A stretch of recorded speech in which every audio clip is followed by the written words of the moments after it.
గాజువాక నియోజకవర్గంలో నామినేషన్ సందడి. వైఎస్ఆర్ కాంగ్రెస్ పార్టీ నుండి మంత్రి గుడివాడ అమర్నాథ్ గాజువాక అభ్యర్థిగా నామినేషన్ వేశారు. ముందుగా కొత్త గాజువాక నుండి తహసీల్దార్ కార్యాలయం వరకు కార్యకర్తలు నాయకుల నడుమ భారీ ర్యాలీ చేపట్టారు.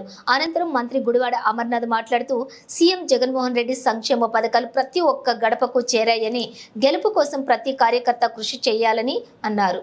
గాజువాక నియోజకవర్గాన్ని రాష్ట్రంలోనే ఆదర్శ నియోజకవర్గంగా తీర్చిదిద్దుతామని అన్నారు. స్టీల్ ప్లాంట్ పరిరక్షణకు కట్టుబడి ఉన్నామని చెప్పారు. గంగవరం పోర్టు కార్మికులు చేస్తున్నటువంటి పోరాటానికి మా పూర్తి మద్దతు తెలుపుతున్నామని, వారికి న్యాయం చేసే వరకు మా పూర్తి సహాయ సహకారాలు అందిస్తామన్నారు.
ముఖ్యమంత్రి వైఎస్ జగన్మోహన్ రెడ్డి గారి ఆశీస్సులతో ఈరోజు గాజువాక నియోజకవర్గ వైఎస్ఆర్ కాంగ్రెస్ పార్టీ శాసనసభ అభ్యర్థిగా నామినేషన్ దాఖలు చేయడం జరిగింది.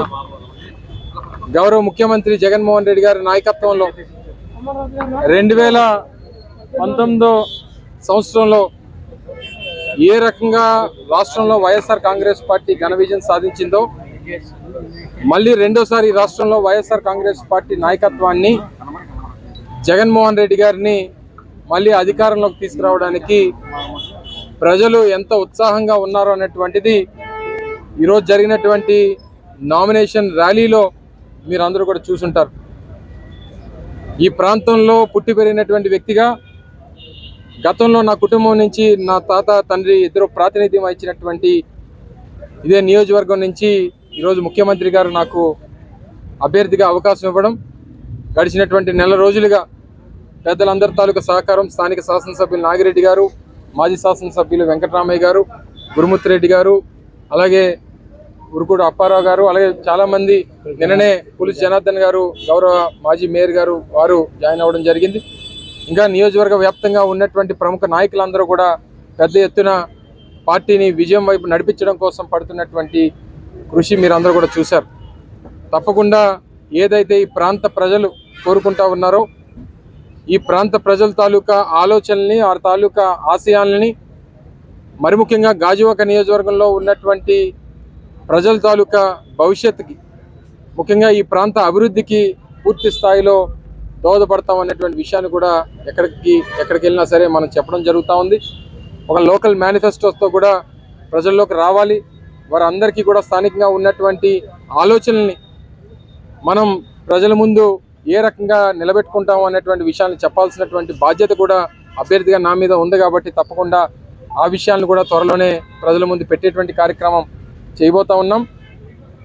ఏదైతే ముఖ్యంగా గాజువాక పారిశ్రామిక ప్రాంతంగా ఉందో, ముఖ్యంగా స్టీల్ ప్లాంట్ ప్రైవేటీకరణకి వ్యతిరేకంగా జరుగుతున్నటువంటి పోరాటంలో మొదటి నుంచి వైఎస్ఆర్ కాంగ్రెస్ పార్టీ చేస్తున్నటువంటి సహకారాన్ని మీరందరూ చూశారు. నిన్ననే ముఖ్యమంత్రి గారితో కూడా ముఖ్యమైనటువంటి కార్మిక నాయకులందరూ కూడా కలిసి మరొకసారి ప్రైవేటీకరణకు వ్యతిరేకంగా వైఎస్ఆర్ కాంగ్రెస్ పార్టీ నిలబడుతుందన్నటువంటి విషయాన్ని కూడా ముఖ్యమంత్రి గారి ద్వారా వారు కూడా ఉద్ఘాటించడం జరిగింది.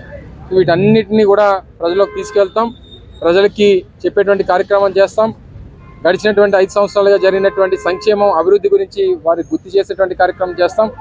రానుటువంటి కాలంలో మరింత సంక్షేమం, అభివృద్ధి రాష్ట్ర వ్యాప్తంగా ఈ ప్రాంతాల్లో కూడా చేసేటువంటి దాన్ని కూడా సహకరిస్తామనేటువంటి విషయాన్ని కూడా తప్పకుండా ప్రజలకు చెప్పి ఘనమైనటువంటి విజయాన్ని రేపు గాజువాకలో వైఎస్ఆర్ కాంగ్రెస్ పార్టీ సాధిస్తుందనేటువంటి దానికి ఈరోజు జరిగినటువంటి నామినేషన్ ప్రక్రియ నామినేషన్ ఘట్టం ఏదైతే పెద్ద ఎత్తున వేలాది మంది గాజువాక నియోజకవర్గ వ్యాప్తంగా నలుమూల నుంచి వచ్చి విజయవంతం చేశారో వారందరికీ కూడా హృదయపూర్వకంగా మరొకసారి మీ ద్వారా వచ్చినటువంటి ప్రతి ఒక్క వ్యక్తికి, అభిమానికి, కార్యకర్తకి, నాయకుడికి అందరికీ కూడా హృదయపూర్వకంగా కృతజ్ఞతలు, ధన్యవాదాలు.